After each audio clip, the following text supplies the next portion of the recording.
Greater Noida से खबर है जहां पर लकड़ी के गोदाम में भीषण आग लग गई है। सूचना के बाद भी दमकल की गाड़ियां नहीं पहुंची। गांव के लोगों ने ही आग पर काबू पाने की कोशिश की।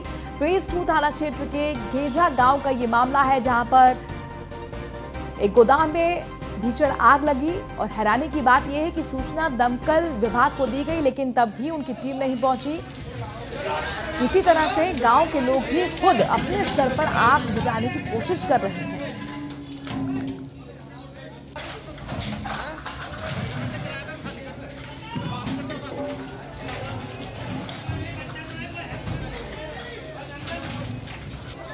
क्योंकि लकड़ी का गोदाम है और इसीलिए आप देख सकते हैं जो आग है वो कितनी भयंकर रूप ले चुकी है।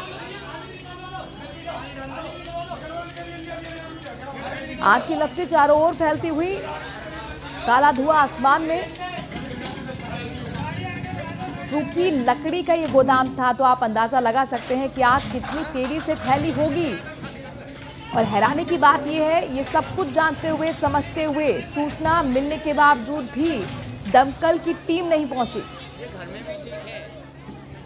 ललित हमारे संवाददाता इस खबर पर जुड़ गए हैं। ललित, हालात कैसे हैं? क्या आग पर काबू पा लिया गया है? सबसे पहले ये बताइए। जी बिल्कुल, इंस्पेक्टर गेजा गांव का मामला है जहां पर लकड़ी के गोदाम में आग लगी है। यहाँ पर जिस तरह गांव के लोगों को जानकारी मिली आपके द्वारा दमकल विभाग की टीम ने उसको सूचना दी गई, लेकिन दमकल विभाग की टीम करीब आधे घंटे बाद भी यहाँ पर नहीं पहुंच पाई। उसी बीच में जो गाँव के लोग थे, जो आस पड़ोस के लोग थे, वो सभी आग बुझाने में जुट गए और उनके द्वारा ही आग पर काफी हद तक काबू पा लिया गया है। साथ में अभी यहाँ पर दमकल विभाग की गाड़ियां भी यहाँ पर पहुंच चुकी हैं, उनके द्वारा भी यहाँ पर आग बुझाने का प्रयास उनकी तरफ से किया जा रहा है। एक अच्छी बात अभी तक ये है कि यहाँ पर किसी प्रकार की कोई जनहानि की अभी तक जानकारी नहीं मिली है। जी ललित, ये बताइए कि आखिरकार वजह क्या रही, क्यों यहाँ डिले हुआ, दमकल की टीम क्यों नहीं पहुंच पाई? जिस तरह से यहाँ पर जो पुलिस विभाग से बारे में बात की गई तो उनकी तरफ से बताया गया कि जैसे उन्हें सूचना मिली तो उनकी तरफ से गाड़ी भेज दी गई थी, लेकिन कहीं ना कहीं रास्ते में तो ट्रैफिक जैसे उनको समय लगा। साथ में दूसरी चीज, जो यहाँ जो आग लगी थी, आग लगने के कारण की अभी तक जानकारी नहीं हो पाई है। उसके बारे में जो दमकल विभाग के अधिकारी हैं वो मौके पर पहुंच के छानबीन कर रहे हैं और इसके बारे में उनके द्वारा जानकारी मुहैया कराई जाएगी। ललित, आसपास का एरिया किस तरीके का है? क्या ये आग दूसरी जगह तक भी फैल पाई? जी बिल्कुल, जिस दुकान में आग लगी थी वो लकड़ी की दुकान है। इसके आसपास में पूरा मार्केट है, गांव का एक मार्केट बना हुआ है। यहाँ पर जो आसपास की दुकानें हैं उनको भी खाली करा दिया गया है। साथ में सभी को हिदायत दी गई है कि जो इस तरह के जो ज्वलनशील पदार्थ है आसपास में उसको अपनी दुकानों से निकाल करके बाहर रखें, ताकि किसी भी तरह से उनकी दुकान तक वो आग ना पहुंच पाए। ठीक है ललित, शुक्रिया तमाम जानकारी हम तक पहुंचाने के लिए। तो आसपास की जितनी भी दुकानें थी उनको खाली करा लिया गया है। खबरों में आगे बढ़ते हैं। अलीगढ़ से अगली खबर है जहां पर शादी का झांसा देकर युवती के साथ रेप का मामला सामने आया है। थाने के चक्कर लगाने के बाद भी मामला दर्ज नहीं हुआ। आरोपी ने पीड़िता के परिजनों को धमकी तक दी। इस वक्त की बड़ी खबर अलीगढ़ से।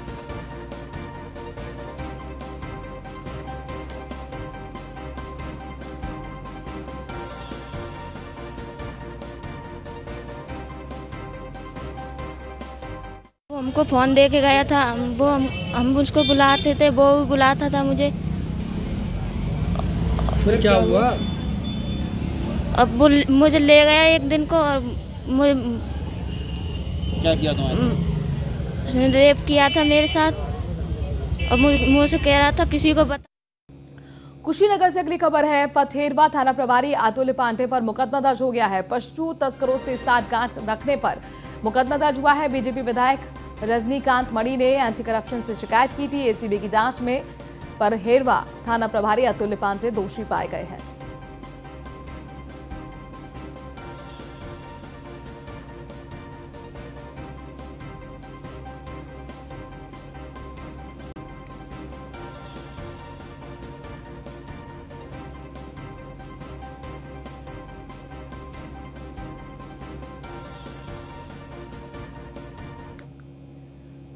चित्रकूट बच्चों के यौन शोषण के मामले में आरोपी इंजीनियर राम भवन का कोरोना टेस्ट कराया गया है। रैपिड टेस्ट में तीसरा कोरोना जो रिपोर्ट है वो नेगेटिव आई है। 30 नवंबर तक सीबीआई रिमांड में है आरोपी राम भवन और लगातार सीबीआई अपनी जांच में तेजी लाते हुए कई जगह छापेमारी कर चुकी है। आरोपी के घर पर पहुंचकर मकान मालिक से भी पूछताछ की गई थी ताकि तमाम साक्ष्य जुटाए जाए। लेकिन इन सबके बीच में खबर यह है कि कोरोना टेस्ट आरोपी का कराया गया है। इसमें तीसरी रिपोर्ट नेगेटिव। कन्नौज में नाबालिग के साथ गैंगरेप का मामला सामने आया है। नाबालिग का अपहरण कर वारदात को अंजाम दिया गया। पुलिस ने एक आरोपी को गिरफ्तार कर लिया गया है। तालग्राम थाने इलाके की यह वारदात है।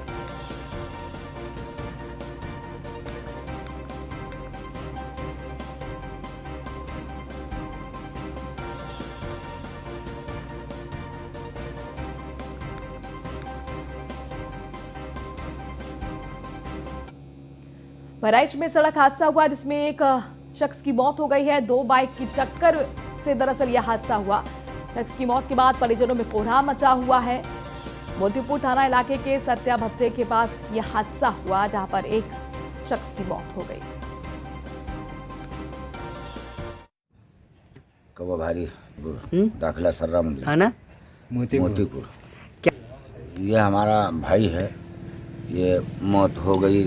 गायघाट से वापस घर को आ रहे थे, समय माता के पास सत्या भट्टा, वहीं पे मौत हो गई। कैसे? मोटरसाइकिल दोनों लड़ गए। एक नानपारा की तरफ से जा रहा था, घर से आ रहे थे। क्या नाम है इनका? रज्जावली। क्या उम्र हो गई? उम्र 40। ये आ रहे थे घर को, गए थे गायघाट को काम से। जी, काम से। अलीगढ़ में छात्रा के जहर खाने के मामले में पुलिस ने एक आरोपी को गिरफ्तार किया है। 2 आरोपियों की तलाश पुलिस अभी कर रही है। छेड़छाड़ और फोटो वायरल करने से पीड़िता परेशान थी। जहर खाकर खुदकुशी की कोशिश इस छात्रा ने की थी।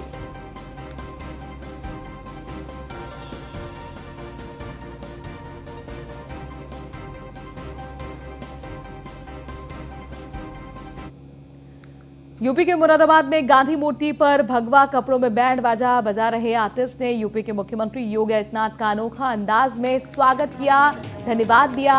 बैंड बाजा कारोबारी पूरी तरह से भगवा रंग के कपड़ों में बैंड बजाने के साथ धन्यवाद की धुन निकालते हुए नजर आए।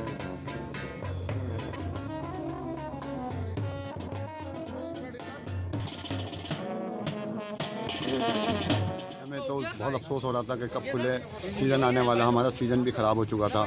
हमें मार्च में लग गया था लॉकडाउन, शादी चल रही थी, हमें बड़ी परेशानी दिक्कत आई। हमने उधार लिया लोगों से, समझ में आई किसी ने दिया किसी ने नहीं दिया। हम दुआ कर रहे थे परमात्मा से, भगवान से, अल्लाह से कि अब काम चालू हो, शायद सीज़न चालू हो तो हमारा कारोबार चले, हमारे बच्चे, समझ में आई आगे को सिलसिला चले हमारा। हमारे योगी जी की बड़ी मेहरबानी हुई जब हमने सुना कि बैंड बाजे के लिए अलाउ कर दिया उन्होंने, समझ में आई। उनका बड़ा धन्यवाद मैं अदा करता हूँ। मैं किसी को नहीं मानता, मैं सिर्फ खुदा को मानता हूँ। लिहाजा ऐसा है कि हम सब आपस में रह के हिंदू मुस्लिम सभी काम करते हैं, इसमें सबका सहयोग है, इसके अंदर सबका दिल खुश है, सबके परिवार खुश है। मैं मुरादाबाद विजय भारत बैंड से हूं और हमारा 8 महीने से कारोबार बिल्कुल बंद था। हम लोग बहुत परेशान थे। कुछ अफवाहें उड़ी थी अभी 2-4 दिन पहले कि बैंड बाजा बंद हो रहा है, उस पर रोक लग रही है पूरी तरीके से, और पूरी तरीके से बैन हो रहा है। तो हम लोग बहुत ज़्यादा अफसोस में थे, मगर कल योगी जी का जो बयान आया है, जो अखबार में हमने न्यूज़ देखी, जो टीवी पे उनकी न्यूज़ देखी, उन्होंने बैंड बाजे पे किसी चीज़ पे रोक नहीं है, सारी रोकें उन्होंने स्पष्ट कर दी, हटा दी और सब कुछ खोल दिया उन्होंने। हम इस चीज़ के लिए बहुत ज़्यादा खुश हैं और अपनी खुशी जाहिर कर रहे हैं। राज्यसभा सांसद बनने के बाद पहली बार टूंडला पहुंचे वीएल वर्मा। वीएल वर्मा का बीजेपी कार्यकर्ताओं ने जोरदार स्वागत किया। प्रदेश सरकार में दर्जा प्राप्त राज्य मंत्री भी हैं वीएल वर्मा ने उपचुनाव में बीजेपी को जिताने पर जनता का शुक्रिया अदा किया।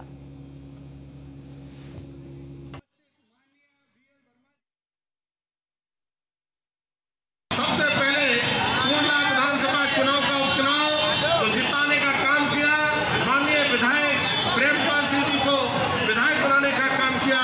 इसके लिए मैं आपके चरणों में अपना शीश झुकाकर हृदय से आपका स्वागत करता हूं, आपका वंदन करता हूं। और आप सबने इतनी बड़ी तादाद में मुझे आशीर्वाद दिया है, इसके लिए भी मैं आपका स्वागत करता हूं। ये आपका आशीर्वाद मुझे ताकत देगा और आने वाले समय में हम और आप मिलकर के भाजपा को और मजबूत करेंगे।